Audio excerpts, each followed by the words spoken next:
Today in Chicago history, fire engulfs Union Stockyards. Here's a look back at what happened in the Chicago area on May 19, according to the Tribune's archives. Is an important event missing from this date? Email us. 1934, Big Jim O'Leary's palatial gambling mecca at 4183 S. Halsted Street was destroyed when the second biggest fire in Chicago history blazed, taking out nearly 90% of the Union stockyards, injuring 50 firefighters, and killing hundreds of cattle. The venue hosted its first NASCAR race in 1956, the Grand National. 1971. Halt. Fred Hubbard disappeared with $100,000 from the Chicago Plan, a federally funded jobs program he had headed.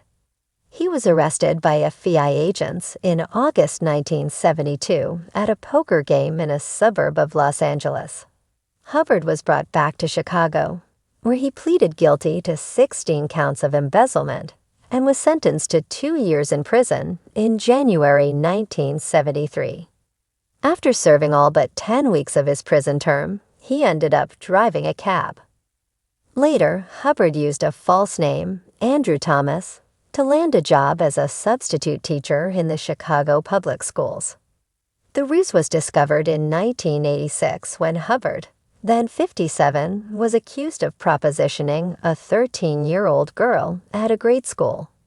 In recent years, he was back behind the wheel of a taxi, but he lost that livelihood in 1991 when his driver's license was suspended in 1982. The Chicago Park District included a $20 million dome for Soldier Field on its list of projects. We're just finishing a $32 million renovation of Soldier Field, Park Board President Raymond Simon said. But if you look 10 years down the road, and if Soldier Field were utilized 150 days a year, we would be making a lot of money. The Tribune editorial board responded by saying it had endorsed a dome sports arena near the lakefront since 1964, but argued that taxpayers should not foot the bill.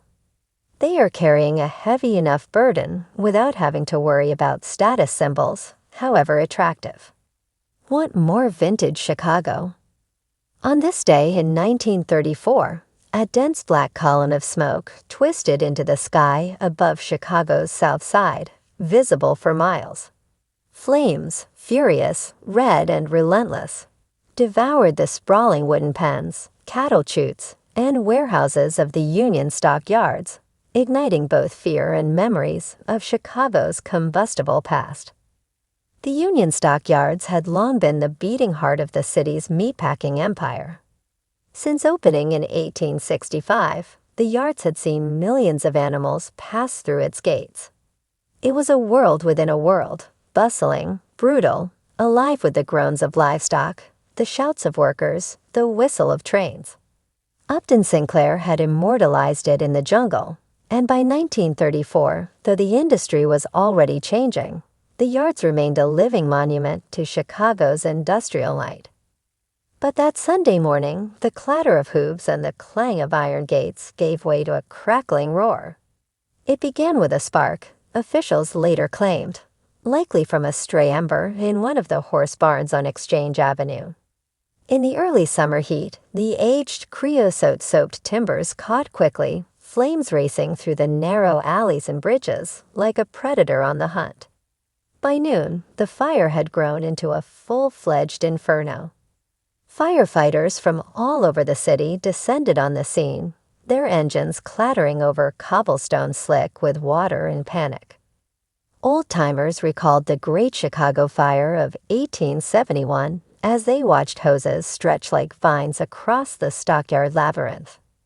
"Here we go again," one man muttered, as embers danced on the wind like fiery insects. The flames moved with terrifying intelligence. They leaped from barn to warehouse, from hayloft to lumber pile. Firemen sprayed from rooftops and ladders, but the blaze laughed in their faces. Sparks landed on nearby train cars and fences. Horses broke free from their stalls, galloping wildly down Halsted Street, their eyes wide and rolling with terror. Cattle bellowed in chorus, a panicked dirge as stockmen frantically opened pens and tried to herd the animals to safety. Astonishingly, amid the chaos, the workers moved with desperate precision. Many had grown up in the yards. Their fathers had worked these very alleys, and their grandfathers before them. They knew every gate and trough and shortcut. Some threw open doors and slapped the flanks of terrified steers, urging them to run. Others carried buckets, blankets, anything glass exploded in nearby buildings, and the steel rails of the loading docks twisted and shrieked like tortured metal. A refrigerated warehouse, newly built and thought to be fireproof, collapsed in on itself, its walls groaning under the pressure of the smoke and flame. By evening, a ghostly hush settled over the yards. The fire was largely contained, though small pockets still flickered in the rubble. Over 500 workers stood in exhausted silence, faces smudged with soot, their clothes soaked through. Some wept. Others stared at the smoking ruins of their livelihoods. Dozens of buildings were destroyed. Hundreds of animals perished. The official estimate put the damage at over $8 million, a staggering loss in the throes of the Great Depression. Yet somehow, no human lives were lost. It was a miracle, the newspapers declared the next morning. A miracle born not of luck, but of labor, of men and women who knew the yards like their own skin, who refused to abandon their posts. In the days that followed, the city rallied. Donations poured in. Mayor Kelly visited the site and vowed federal aid would be requested. By the end of the week, charred fences were being replaced, and railcars once again clanked into the south side, bringing new shipments of livestock. Chicago was wounded, but not broken. The 1934 stockyards fire marked the beginning of the end for the Union stockyards as they had once existed. The fire exposed how antiquated much of the infrastructure had become. Calls for modernization gained traction. Slowly, over the next few decades, the meatpacking industry decentralized, moving operations closer to the farms and rural centers. By 1971, the Union stockyards would close for good. But on this day, May 20, 1934, the yards burned. And Chicago remembered. It remembered the scent of smoke mixed with manure, the sound of hooves on cobblestone, the sight of men and women fighting, not just against fire, but for the soul of their city. It remembered the heat, the fear, the loss, but also the resilience.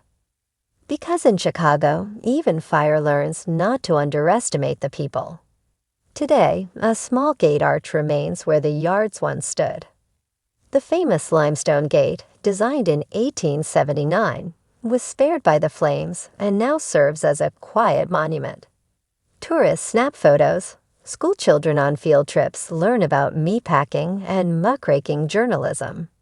But on certain May mornings, old-timers say, if the breeze is just right, you can still smell smoke on the wind. And hear, faintly, the echo of hooves and hammer, of men shouting through smoke, of a city refusing to go down in flames.